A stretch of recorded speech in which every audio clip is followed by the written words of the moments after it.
Hi guys, it's Pastor Nathan, just checking in again. Wanted to say hi. I really miss being able to have family nights on Tuesday night and see everybody in person. I hope you're enjoying the videos that we're able to share as we're going through these stories about Joshua, how God is with him everywhere he goes. And everything that he does, God gives him strength and tells him, do not be afraid, but be bold and be strong. And maybe you're a little afraid right now. There's a lot of different things happening. You're not at school. You have to do school from home. Hopefully that's going okay. Tonight we're looking at a story where God can use the most unlikely things to do something amazing. And even as we are in kind of an unlikely time right now, hopefully we can see that God is still with us everywhere we go. So enjoy tonight's God story and the games and the activities and just learning together as a family. We'll touch base with you guys again. We love you. Bye.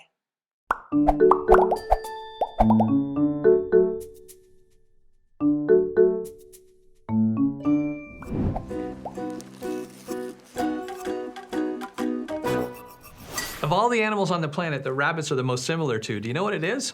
Horses. That's right. Scientists say that as far as design of their teeth and their jaw and their ears is concerned, even their diet, rabbits and horses are almost identical, except for their size and the fact that one hops and the other trots. Can you imagine if a horse hopped? It'd be hard to stay on. Anyway, we'll settle that another time. Hi everybody, Bruxy here. Remember last week we talked about how God can work through unlikely people? Well, this week we're talking about how God can work through unlikely situations, and we're talking about a pretty unlikely situation. It's wild, it's weird, it's wonderful. It's the falling down of the walls of Jericho. And that's our big idea. God can work through unlikely situations. Just to remind us, we're in the book of Joshua. And last week we learned that Joshua has led the people of Israel right up to the edge of the promised land. They have to cross the river Jordan. And then when they get into the promised land, they're not sure what kind of enemies they're going to face.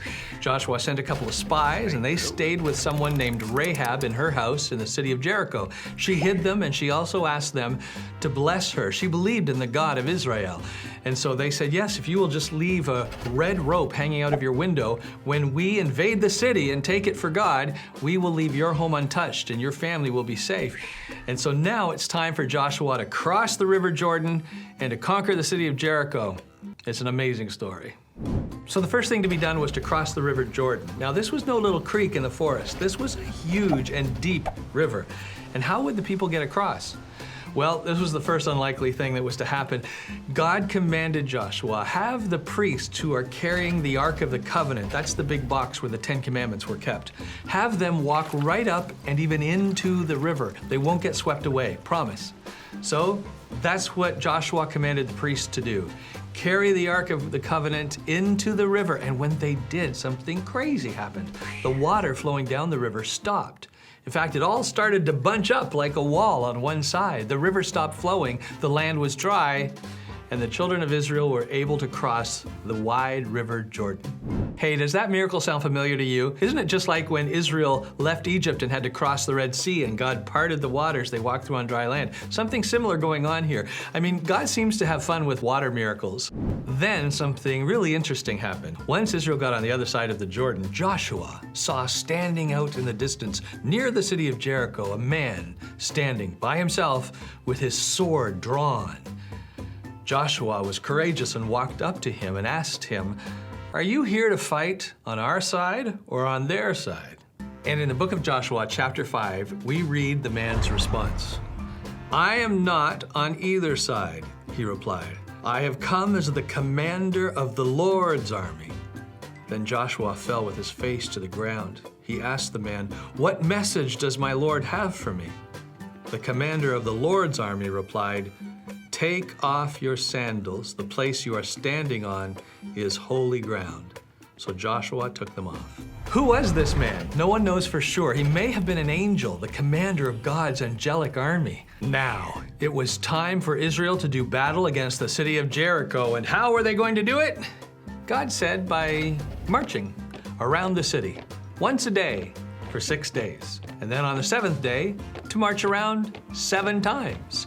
And then to play their instruments and shout with a loud shout. What does any of that have to do with fighting a battle? Well, it was a way of God showing Israel that he was going to fight the battle for them.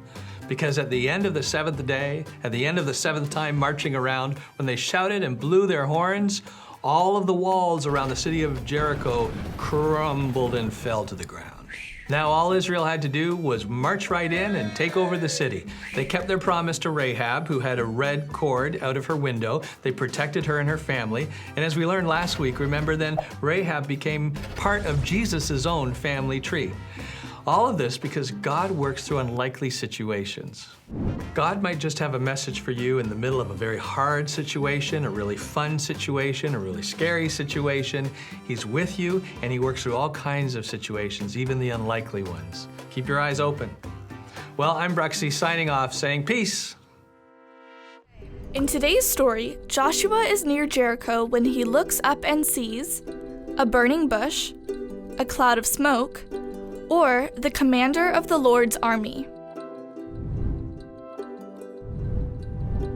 God told Joshua to march around Jericho once a day for 6 days.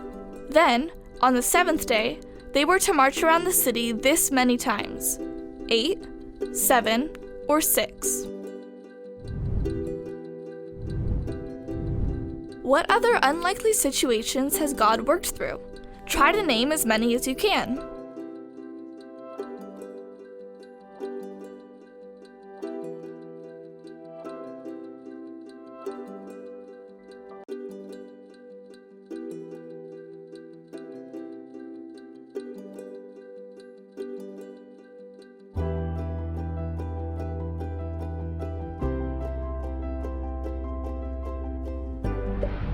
Game time! Goliath. Can you say the key verse before the battle is over? Get ready! 3, 2, 1, go!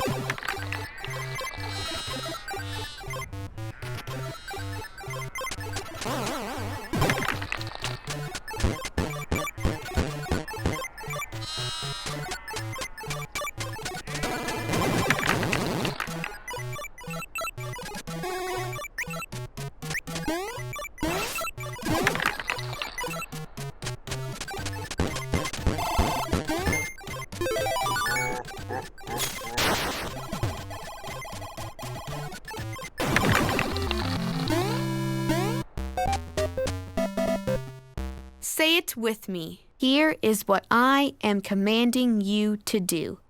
Be strong and brave. Do not be afraid. Do not lose hope. I am the Lord your God. I will be with you everywhere you go. Joshua 1, verse 9.